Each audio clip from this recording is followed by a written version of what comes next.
What's going on, y'all? Welcome back to another episode. I'm SwipaCam.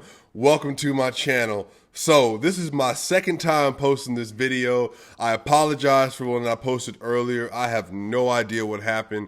The audio was so bad that I had people mention it to me in my comment section. Obviously, many of you all are so gracious. You know, you didn't blame me. You weren't coming at me. So I just wanted to go ahead and just put out another video because I know it's important that we make sure that we're going over the game for my folks that couldn't watch the game and then making sure you're getting quality content. So I'll continue to work on the technology over here to make sure you get everything that you need from me while you're on this channel. So I want to say thank you again. And I am SwipaCam. We are back for another video, and the Denver Nuggets just got done playing the Oklahoma City Thunder on February 12, 2021, and the Denver Nuggets won by the skin of their teeth, 95-97, and the Denver Nuggets are now 14-11, and we can sit back and take another quick breath because we just beat the Cleveland Cavaliers, we just beat the Oklahoma City Thunder, and we got the LA Lakers coming up on Sunday night at 10 p.m. Eastern on ESPN. So, it was a good game, it was a bad game, it was a rough game, it was a basketball game. The Denver Nuggets came out flat. I'm talking about flat. They ended the first quarter down 28-16, and they were down 16-18 when Jokic went out. And then they got blitzed in the last minute and a half, a 10-0 scoring streak from the Thunder, and then they were up 28-16. So it wasn't the cleanest game in the world. The Nuggets were down 19 in the second quarter at one point. It was not pretty basketball at all. There were a lot of things that were not happening well on the offensive side for the Nuggets. The Nuggets shot terrible. Tonight, the Denver Nuggets, they were 46% from the field, and they were 25% from the three-point line. They were 10 of 40. At one point in the second quarter, they were 2 of 16 from three-point line. At one point, they were 2 of 16 from the three-point line. It was not a pretty game, man.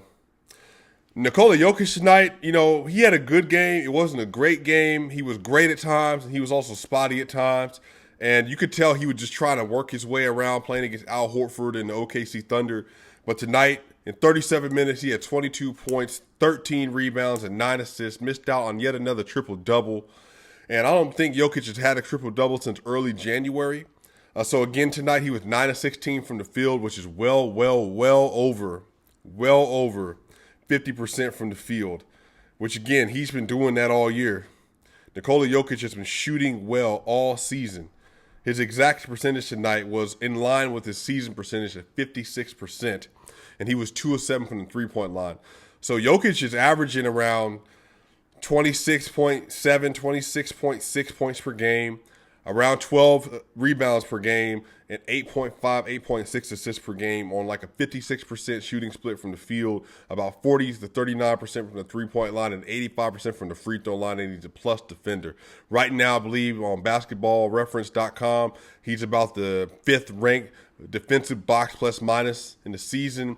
He has 11.0% box plus minus on the season in total. That would be a top 15 box plus minus score of all time. Jokic is just absolutely blitzing the NBA this year. And the Nuggets, the more they win, the higher he climbs on the MVP ladder board. ESPN has him third. A lot of folks have him third or second, depending on who you are. If you're pushing a narrative, they're pushing LeBron James, then LeBron's first. If you're pushing basketball, it's going to be Embiid, and it's going to be Nikola Jokic. Even though LeBron's having a great year, he's just not having a better year than Joel Embiid and Nikola Jokic right now.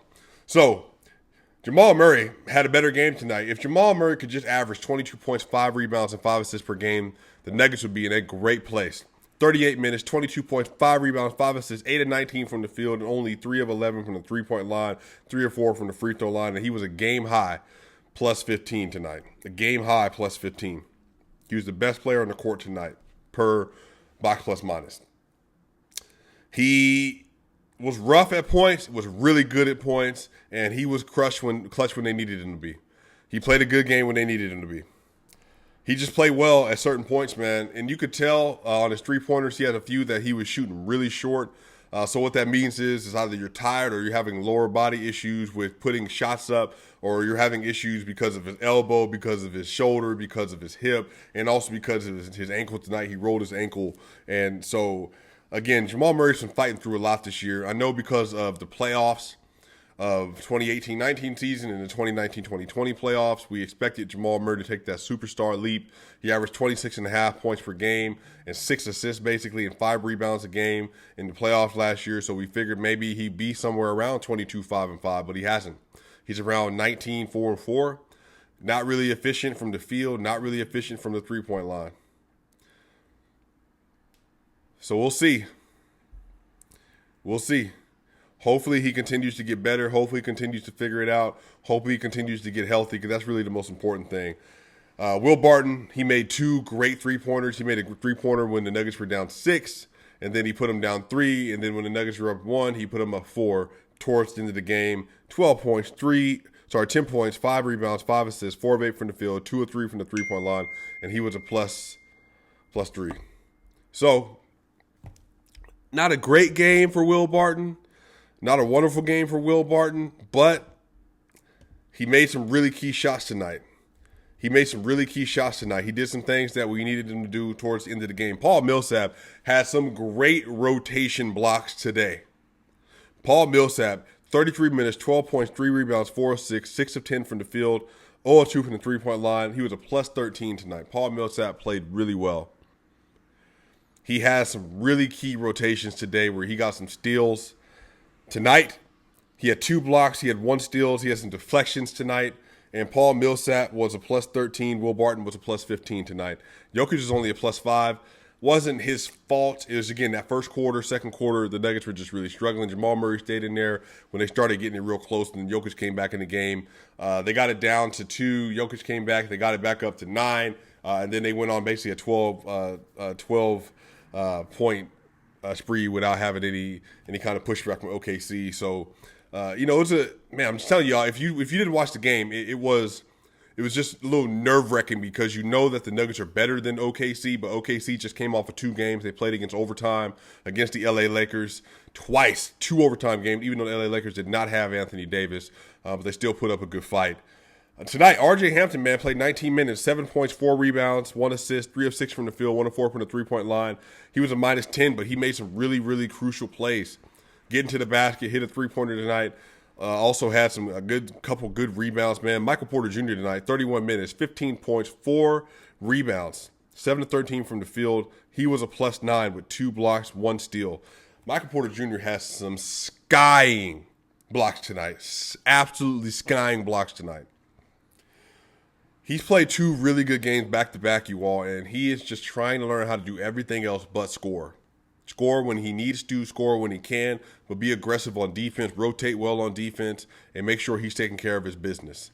So he's doing what he needs to do. He's trying to figure out the game. He's trying to continue to learn. He's trying to continue to focus on the things that Michael Malone wants him to do to grow as a player. And he did a lot of those things tonight, and that's why he was able to play so many minutes. So I'm happy with what he did. He only scored 15 points, but he was 7 of 13 from the field. He was only 1 of 6 from the three-point line the last 6 games or so. He's not shot well from the three-point line, but again, shooters like him who's averaging, shooting well over 45% in his career from 3, he'll figure it out. I'm not too worried. I believe Michael Porter Jr. in his career, he's going to be between a 42 to 45% three-point shooter most of his career, because he just is that special shooting the ball.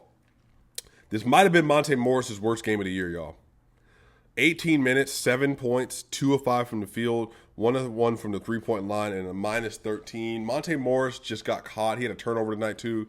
He just got caught moving too fast, getting blown by on defense. Monte is a very quick player. He's just not a strong player, and so sometimes he can be defensive liability. But Monte does so many things well. He controls the pace for the Denver Nuggets. He controls the offense very well for the second unit. And really, man, when he's in the game, he plays really well for the first unit with Jamal Murray off ball. So he didn't have a great game tonight. And again, the box score says he was a minus 13, which is the team worst tonight. So again, the minus 13 in a game the Denver Nuggets won by 2 which goes to show you what the bench was doing. JaMychal Green has not shot well the last few games. He has 16 minutes tonight, 2 points, 7 rebounds, 1 of 7 from the field, 0 of 4 from the three-point line. He was a -5. Zeke Naji and Facu Campazzo got in the first quarter, and they got blitzed. They only played 6 minutes tonight, and both of them were a -10. And remember what I said, when they came in the game, Jokic went out, and they got beat by a 10-0 run by OKC Thunder. So, again, it wasn't great. The Denver Nuggets won 97-95. Again, I'm going to go ahead and end the video here. This is my second time making this video. I hope the audio works this time. Again, be here for Sunday night. They play against the LA Lakers. They play against the LA Lakers on Sunday night on ESPN, 10 p.m. Eastern. So if you are in Serbia, if you are in Croatia, if you're in Greece, if you're an Argentinian listener, if you are somewhere here in domestic United States, 10 p.m. Eastern, be ready for the LA Lakers game. Be ready and tell your people about the channel. Tell them about the video that's about to pop off, because I believe that the Denver Nuggets are going to come out with a win. I believe they can do it. I hope Anthony Davis plays. I want the Lakers to be full strength, and I want the Nuggets to be able to show up and show the rest of the Western Conference and the NBA what's up. Last year wasn't a fluke. They're continuing to figure it out. 14-11. We are now 25 games to the season, and I believe that we're going to continue to go in the right direction. So that's going to do it for this episode. I appreciate you. This is SwipaCam. Subscribe, share, and I'll see you soon.